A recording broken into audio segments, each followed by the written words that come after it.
Hi everyone and welcome back to my channel. Today I'm going to be talking about some of my favorite stories from times that I have either attended or worked at conventions. I've been to over a dozen conventions, so you tend to accumulate a number of stories. But gonna apologize right off the bat because I feel like I can already see it now. This is probably going to be very long and rambly. So, buckle in and gather round, children, because it's story time.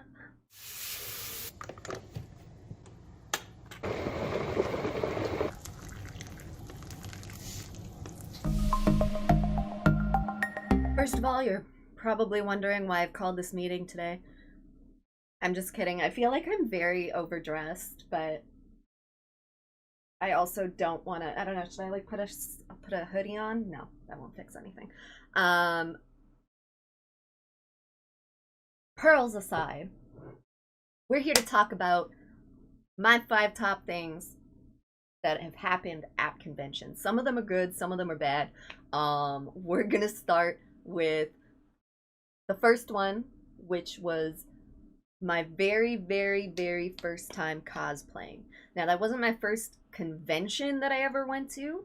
I went to like a few conventions and then saw that cosplay was a thing, and then it just kind of like opened up this Pandora's box within me.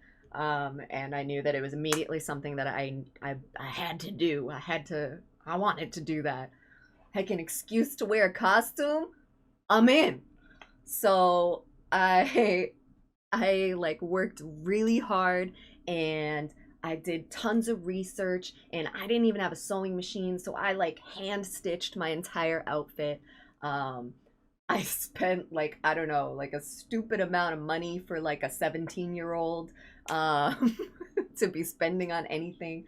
Um, and I put together White Dress Mystique. It wasn't perfect. There were some flaws, but frankly, I was proud of it. It was a good effort. And the point of cosplay, and this was, maybe like 10 years ago, so you didn't have to be a professional. It was like Halloween. You just show up and it's fun. And so I get to the convention and I'm wearing my costume and I'm feeling awesome and I'm posing for pictures. I feel like a celebrity or something. Like, it's so cool. And this gentleman takes a photo of me and he compliments my outfit. He says, "Cool costume." And I'm like, "Oh, gee willikers, guy." I'm so excited by it. And I'm like, "Thanks. I made it myself." And he goes, "Yeah, I can tell."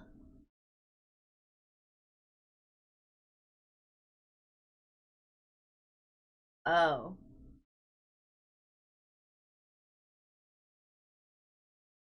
true.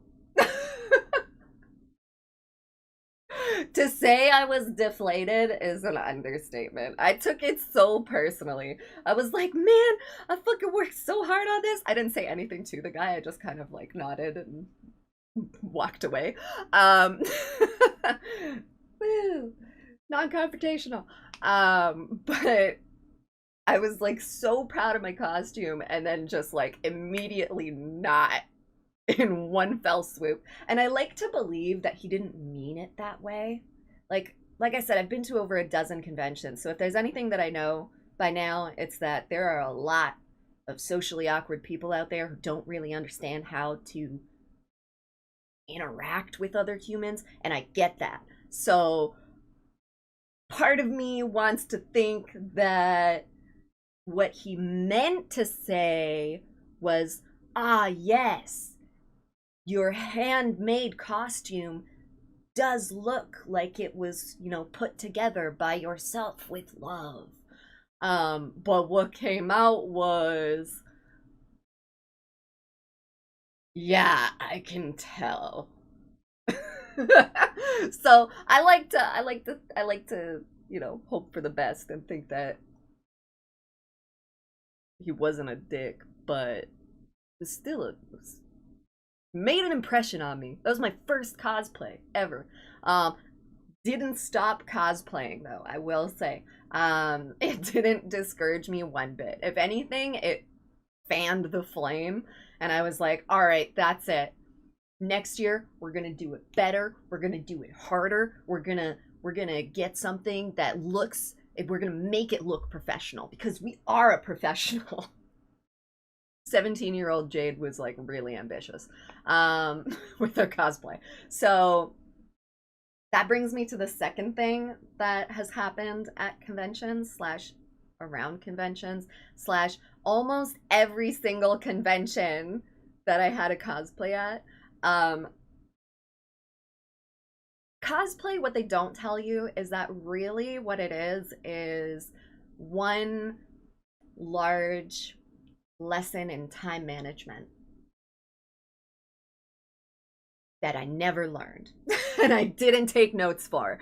I would inevitably end up spending like the last few hours of the night before the convention, like sobbing into my sewing machine about how could I leave this so late? Why didn't I do this earlier? Although in some cases, I did time manage appropriately and it still took me sobbing into the wee hours of con eve of the eve before con, because something would inevitably go wrong. And I can even give you some of my examples. With my very, very first cosplay, like I said, I was hand stitching it, so that took way longer than I expected it to take. And then hand sculpting all of the skulls and all of that, and like putting it together onto a belt, and like putting one in a wig, and like it was very intricate. And it took a lot longer than I expected. So I'm pretty sure I painted the skulls like the night before the con. Like it was not ready. It was not ready. And then one year I went to see Viper from Street Fighter, and I couldn't figure out how to do her hair. I had done Googles. I had done lots of research on like how to make like a kind of pompadour thing out of wig hair, and I remember crawling onto my couch into the fetal position and just like crying about how the hair was not turning out the way that I wanted it to. I did manage to pull something together, but it was not what I wanted it to be. That was not what I wanted it to be. That's the ugly side of cosplay that you don't get to see, is the like fevered, frantic, like hot gluing and and paint jobs that happen the night before a convention due to poor time management. I shake my head at past me. Okay. First two things that I've talked about so far have been, I guess, a little sad. Let's talk about something awesome. This, to this day, is like my convention highlight. It is my be all and my end all. This was like where I peaked, and it's only been downhill from here. Sort of kidding. Um, I went to Fan Expo one year, and I had the opportunity to work with a booth. So what that entailed was literally just like handing out flyers at the door, to like at the entrance to the con hall, being like, "Here, you throw this out for me. Here you go. Can you just, yeah, here, can you throw this out for me? Thanks." Um, I would inevitably just find them like randomly on the floor later. Ah, flyers. What are they good for? Anyways, so I was working for this booth and I was handing out flyers, and someone from the booth came up to me while I was handing out the flyers. And they asked me, they looked at me, they said, "You want to meet Stan Lee?" And I laughed. I laughed. Because I thought that's a fucking ridiculous question. Of course I want. Who doesn't? Who wouldn't? We're at Fan Expo, buddy. Like, oh, who doesn't? Like, like, next question. But no, he was serious. He was dead ass serious. He said again, he was like, no, seriously, do you want to meet Stan Lee? And I immediately died. No, I'm just kidding. But I was so stunned. I have always made it a point when I go to conventions, I do not meet celebrities. I do not meet people I like hold on a pedestal or have any sort of like high opinion of, because I am way too terrified of making a really bad impression. If you've ever seen Troy Barnes in Community, Hey, Troy. Hi. I'm LeVar Burton.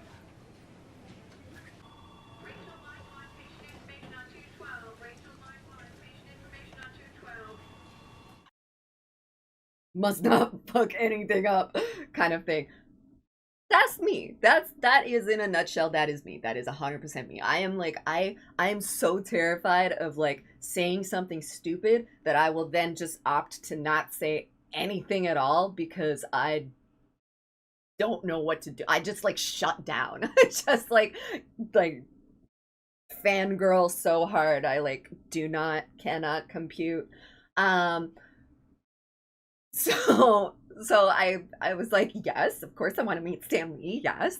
And he takes me down the like a random convention hall, and we approach this door that's like unmarked, and just you wouldn't think that fucking Stan Lee is in there. And so he knocks on it.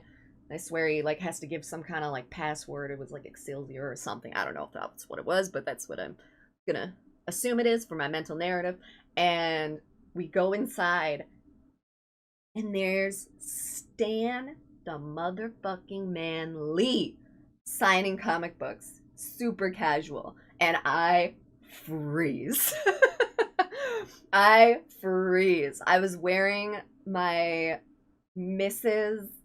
Captain America, like femme version of Captain America, World War II version, and I just Troy Barnes it up. I just Troy Barnes it up so hard. I'm pretty sure the person that I was with is the one who asked for a photo for me, and that's how that's the only reason I have photos. And as we were taking the photos, Stan Lee put his arm around me and goes, "I have the best job in the world." And I fucking died. I'm actually dead. I'm a ghost. Hello. The afterlife is all right. I died. I was so flattered. And that's where I peaked. That's literally it's all been that was it. That was the time I met Stanley. Nothing will ever be as cool as that. And that's okay. Fourth thing that has happened at conventions that I find really, really cool.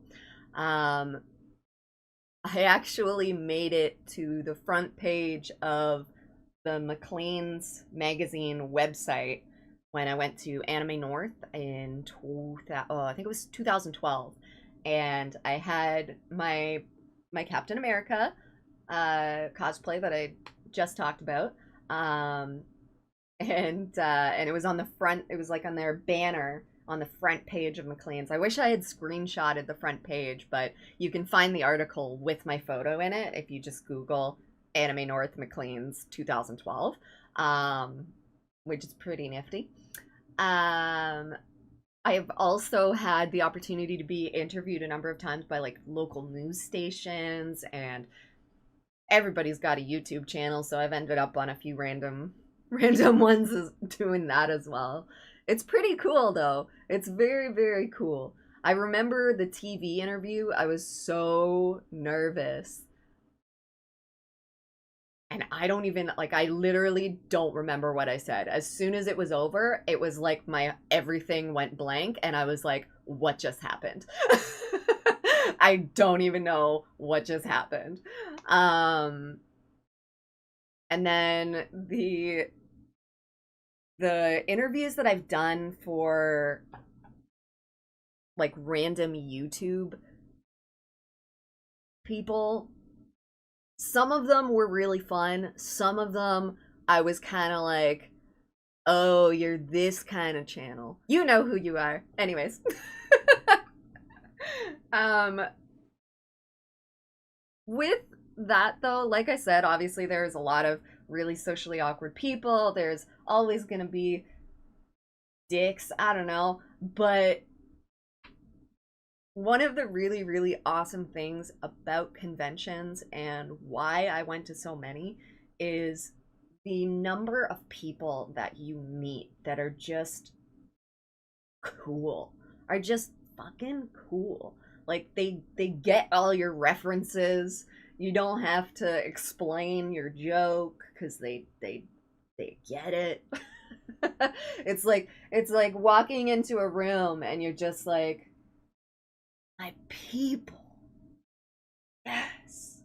Like that's what conventions were for me. Like I made so many friends at conventions, some of whom I'm still friends with after like many, many years now. Um, the connections that I was able to make, eventually being able to work at conventions and table at conventions and actually like sell my own stuff. Um, so kind of I guess starting a business and like working for myself started because of conventions, which I think is so amazing. Like, yeah, it's an event where you pay a high cover price to buy a bunch of like bullshit, and like stuff that you're probably not going to do anything with, or just kind of have and go like, oh, isn't this neat? And then you'll never hang it up on the wall because you can't find a frame that works for it. And you know who you are. I'm one of you. I get it. but but it can also be like just a place to gather and feel welcome and feel part of something. And especially as someone who was always kind of like a misfit. Like I always like to joke and say that my friends and I are like the land of misfit toys. Like we just kind of like we're still plugging along, but like we just never really fit into a specific category. Neither popular nor unpopular. Just kind of here and like we're cool with it. Um, so having conventions to go to and to meet people and make friends and make connections and contacts and just everything. I've learned so much through conventions and I've met so many amazing people. And I honestly, I took a long break from the convention scene, but I dipped my toes back in the water last year and I went to TwitchCon, and I have a feeling that it's not going to be my last convention. I don't have anything solid planned yet, but the second I do, you all will know about it. But I'm really hoping to start getting into arts markets and festivals and conventions eventually, and hopefully tabling and being able to meet you guys because I miss that. I miss that connection and that sense of belonging. Um, so as soon as I have more information, you guys are gonna get it. But these have been my top 5 things that happen at conventions. And I hope that you have enjoyed them with me. I know that this was kind of long and a lot rambly, but hopefully you stuck with me and you had a few laughs. I know I did. But have a wonderful, wonderful rest of your today, my friends. Be sure to check me out on Patreon as well as Instagram, Twitter, Discord, right here on YouTube. If you're not subscribing already, I recommend you do, and don't forget to hit the bell because that is how you will know when I post. Till next time, my friends, don't forget to listen.